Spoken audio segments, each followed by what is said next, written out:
अस्सलाम वालेकुम everyone, welcome back to the channel. This is Mohammad Hammad. इस चैनल पे हम पाकिस्तान स्टॉक एक्सचेंज से रिलेटेड आइडियाज डिस्कस करते हैं और जो व्हाट्सएप ग्रुप में मेरे पास स्टॉक्स आते हैं उनको रिव्यू करने की कोशिश भी करते हैं।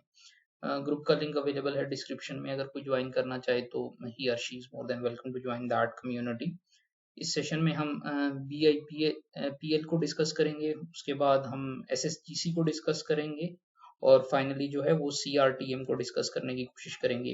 अर्निंग्स देखेंगे, अर्निंग पर शेयर देखेंगे, इन कंपनीज की प्राइस फॉर्म चार्ट देखेंगे और फिर टेक्निकल चार्ट पे देखेंगे कि सपोर्ट और रेजिस्टेंस जो है वो कहाँ पे बनती नजर आ रही है। स्टार्ट करेंगे BIPL से। BIPL का ये जो चार्ट आपको नजर आ रहा है ये क्वार्टरली अर्निंग पर शेयर है और अगर हम देखें तो इसमें एक डिक्रीजिंग ट्रेंड है। हाईएस्ट अर्निंग पर शेयर जो है 3.46 इसने Q2 2024 में रिपोर्ट की थी। अगर हम मोस्ट रिसेंट क्वार्टर की अर्निंग पर शेयर देखें Q3 2025 की तो वो 0.6 है, जो कि क्वार्टर ऑन क्वार्टर बेसिस पे भी डिक्रीज हुई है। तो there is a decreasing trend in earning per share. और अगर हम इसका जो है वो बेसिक चार्ट देखें, प्राइस वॉल्यूम चार्ट, तो that shows a slight improvement in price action. हो गया रहा है कि यहाँ से अगर आप देखें तो प्राइसेस का जो है वो मोमेंटम डिक्रीज हुआ था, एक शार्प डिक्लाइन हुआ और उसके बाद थोड़ा सा जो है वो अभी प्राइसेस ने जो है वो एक सिचुएशन इवॉल्व हुई थी जहाँ पे रिस्पाइट मिली प्राइसेस को, बट अगेन मोमेंटम लूज हो रहा है। मोमेंटम लूज होने से मुराद ये है कि अगर आप वॉल्यूम्स देखें नीचे तो इसकी जो वॉल्यूम्स हैं वो कभी भी 100 डेज की एवरेज वॉल्यूम से ऊपर नहीं जा सके। यहाँ पे भी रिजेक्शन है, यहाँ पे भी रिजेक्शन है, तो इसमें पार्टिसिपेशन जो है वो वीक है, इंटरेस्ट वीक है, जिसकी वजह से इसकी प्राइसेस जो है वो ऊपर सस्टेन नहीं कर पा रही। टेक्निकल चार्ट पे अगर इसको हम मैप करें तो हो ये रहा है बेसिकली कि यहाँ पे एक इसकी रेजिस्टेंस है, 32.95 की रेजिस्टेंस थी जिसको इसने क्रॉस किया है अभी। और अगर ये प्राइसेस 32.95 को मेंटेन कर लेता है तो इन दैट केस इसका सेलिंग प्रेशर जो है वो एब्सॉर्ब हो जाएगा और फिर ये रेजिस्टेंस जो बनेगी 34.08 की बनेगी। So the area to watch right now is कि ये 34.08 से ऊपर क्लोजिंग दे दे। वहां से ऊपर क्लोजिंग देने की सूरत में जो है ये फिर अपने जो नेक्स्ट टारगेट है वो 35.97 और 36.97 को टारगेट कर सकता है, गिवन द सिचुएशन के एक भी डेली क्लोजिंग ये जो है वो 32.95 से नीचे ना दे। अगर हमारे पास 32.95 से नीचे क्लोजिंग आती है तो 32 रुपए पे एक सपोर्ट आपकी खड़ी है। ये रीजन जो है ये बेसिकली एक बाय रीजन है 32 रुपए से 32 रुपए 95 पैसे का। अगर तो ये इसको रिस्पेक्ट करती रही प्राइसेस और वॉल्यूम्स इंक्रीज होते रहे तो फिर ये 36 रुपए 97 पैसे का जो इसका डाउन ट्रेंड का चैनल है उसका अपर बैंड जो है उसे ये हिट करेगा। अदरवाइज इसमें 32 रुपए से नीचे आने की सूरत में इसमें जो है वो फ्रेश जो है वो सेलिंग प्रेशर इवॉल्व हो सकता है। सो राइट नाउ जो लास्ट ट्रेडिंग सेशन है, 3 ट्रेडिंग सेशन है, उनकी अगर हम परफॉर्मेंस देखें तो स्लाइट मोमेंटम जो है वो बनता हुआ नजर आ रहा है और 32.95 से ऊपर जो इसने क्लोजिंग दी है that is basically encouraging and that puts it in a bullish aligned situation. तो अभी रेजिस्टेंस 34.08 की आएगी, उसके बाद हम देखेंगे कि इंशाल्लाह ये 35.97 और 36.97 का जो है वो टारगेट कर सकता है। मेजर अभी इसका जो रिस्क है वो 32 रुपए पे कंटेन्ड है। अगर इससे नीचे ये डेली क्लोज नहीं देता तो then I believe there wouldn't be any situation to worry about bank Islami Pakistan limited. Bank Islami के बाद हमारे पास SSGC है। सो सुई सदर्न गैस कंपनी जो है इसकी क्वार्टरली EPS आपके सामने है। Q1 2025 में बड़ा हेल्दी इसने एक अर्निंग पर शेयर रिपोर्ट की थी 5.53 की। उसके अलावा जो है वो स्लाइट डिक्रीजिंग ट्रेंड है अर्निंग्स का।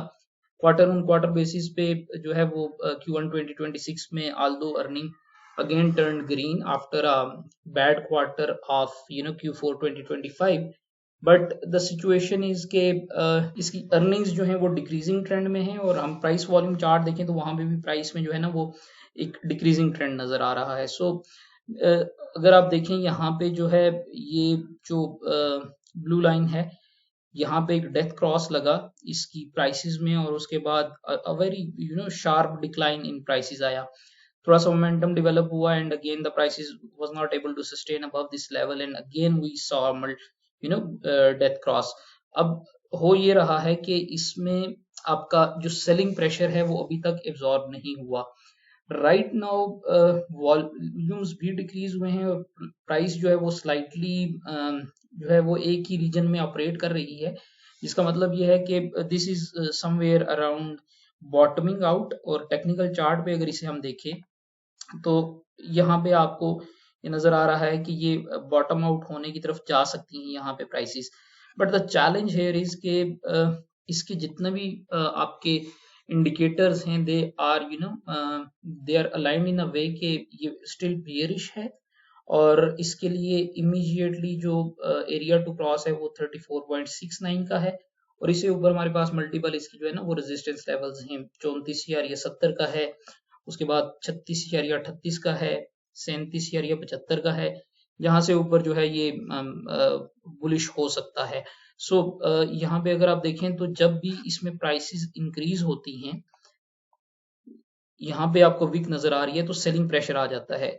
अभी अगर ये आप 29 जनवरी की कैंडल देखें तो इसमें जब प्राइसेस इंक्रीज हुई, वॉल्यूम इंक्रीज हुआ, एंड व्हाट हैपेंड इज के जब भी डिक्रीज इन प्राइसेस जो है होता है, एक रेड कैंडल स्टिक बनती है और वॉल्यूम्स इंक्रीज होते हैं, तो that shows the strength of the bears.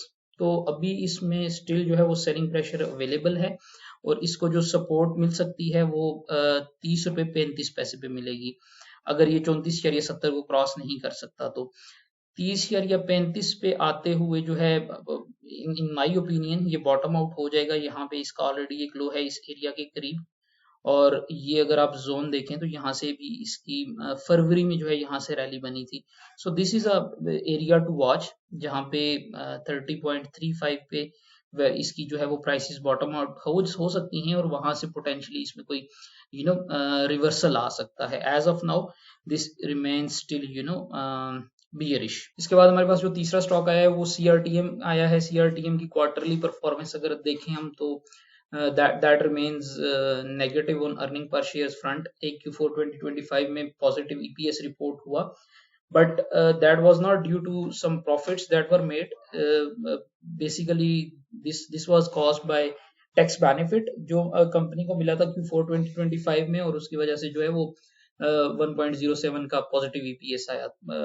एक इम्प्रूवमेंट नजर आ रही है लीनियर बेसिस के कि इनके जो लॉसेस हैं पर शेयर वो डिक्रीज हो रहे हैं, but still 2 years is more than enough time to gauge के एक कंपनी जो है वो कितना जल्दी कम बैक पोस्ट कर सकती है।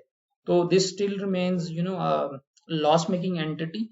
और अगर इसका हम बर्ड्स आई व्यू पे चार्ट देखें प्राइसेस और वॉल्यूम का, तो एक लीनियर इंक्रीज इन प्राइसेस तो हमें 50 डेज की एवरेज पे नजर आ रहा है, but there is a death cross available. और यहाँ पे जब वॉल्यूम्स इंक्रीज होते हैं तो इसमें प्राइसेस जो है वो उसमें डिक्रीज आ जाता है, एंड करंटली वॉल्यूम भी जो है वो बहुत थिन हो चुका है। So that puts it in a bearish situation. और टेक्निकल चार्ट अगर हम देखें तो ये जो प्राइसेस हैं इसकी इन्होंने बेसिकली 25,000 या 0.6 की जो रेजिस्टेंस है, एक बड़ी रेजिस्टेंस है, उसे 3 दफा अटेम्प्ट किया है पिछले दिनों में क्रॉस करने का, but it failed. So in candle sticks को जरा देखें आप, यहाँ पे जो विक्स हैं अपर साइड पे they are greater than the wicks below, body से नीचे जो विक्स हैं, this shows basically the bears strength कि जब भी प्राइसेस इसकी रेजिस्टेंस की तरफ जाती हैं तो बियर्स बड़े अग्रेसिवली प्राइसेस को जो है वो पुश बैक देते हैं। एक बहुत बड़ा इसका जो सपोर्ट अवेलेबल है वो 22,021 का है, और इससे नीचे अगर ये गया तो फिर एक सडन इसमें जो है वो फॉल आएगा और वो 19,12 की तरफ से लेके जा सकता है। और अगर ये 25,000 या 0.6 से ऊपर एक डेली क्लोजिंग दे देता है तो फिर ये 26,000 या 50 और उसके बाद 29,000 या 70 को जो है वो टारगेट कर सकता है। बट गिवन द सिचुएशन कि इसमें एक डेथ क्रॉस अवेलेबल है, तो प्राइसेस जो हैं they are as of now bearish. और कोई भी जो है वो इसमें सिचुएशन चेंज होने के लिए, बुलिश मोमेंटम इंक्रीज होने के लिए 25,000 या 0.6 से ऊपर की एक डेली क्लोजिंग जो है वो मस्ट है। सो या this is it about these stocks. जो बाकी मेरे पास स्टॉक्स हैं वो भी इंशाल्लाह जो है वो आई एम ट्राइंग कि आज सारे जो है वो अपलोड कर दूं। Thank you so much for listening, have a good day.